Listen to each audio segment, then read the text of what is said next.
پیارے نبی صلی اللہ علیہ وآلہ وسلم کا فرمان ہے، اگر جھک جانے یعنی عاجزی اختیار کرنے سے کسی کی عزت کم ہو جائے تو وہ قیامت کے دن مجھ سے لے لینا۔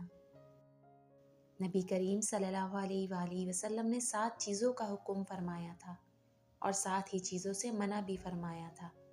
جن چیزوں کا حکم فرمایا تھا ان میں انہوں نے مریض کی عیادت، جنازے کے پیچھے چلنے، چھینکنے والے کا جواب دینے، سلام کا جواب دینے، مظلوم کی مدد کرنے، دعوت کرنے والے کی دعوت قبول کرنے اور قسم پوری کرنے کا ذکر کیا۔ حضور اکرم صلی اللہ علیہ وآلہ وسلم کی خدمت میں دودھ یا پانی پینے کو پیش کیا گیا۔ آپ صلی اللہ علیہ وآلہ وسلم نے اسے پیا۔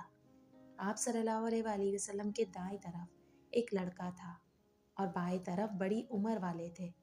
لڑکے سے آپ صلی اللہ علیہ وآلہ وسلم نے فرمایا، کیا تم مجھے اس کی اجازت دو گے کہ ان لوگوں کو یہ پیالہ دے دوں؟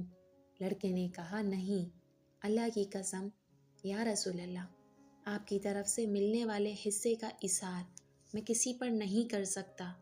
راوی نے بیان کیا کہ آخر رسول کریم صلی اللہ علیہ وآلہ وسلم نے وہ پیالہ اسی لڑکے کو دے دیا۔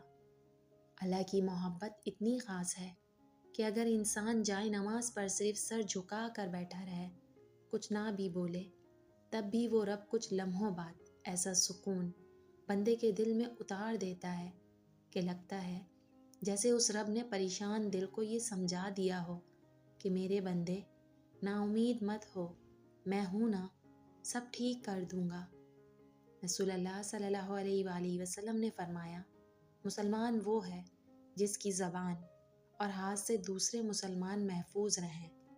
نبی کریم صلی اللہ علیہ وآلہ وسلم نے فرمایا، میں جنت کے درمیانے درجے میں ایک گھر کی ضمانت ہر اس شخص کو دیتا ہوں جو جھوٹ چھوڑ دے، چاہے مذاق ہی کر رہا ہو۔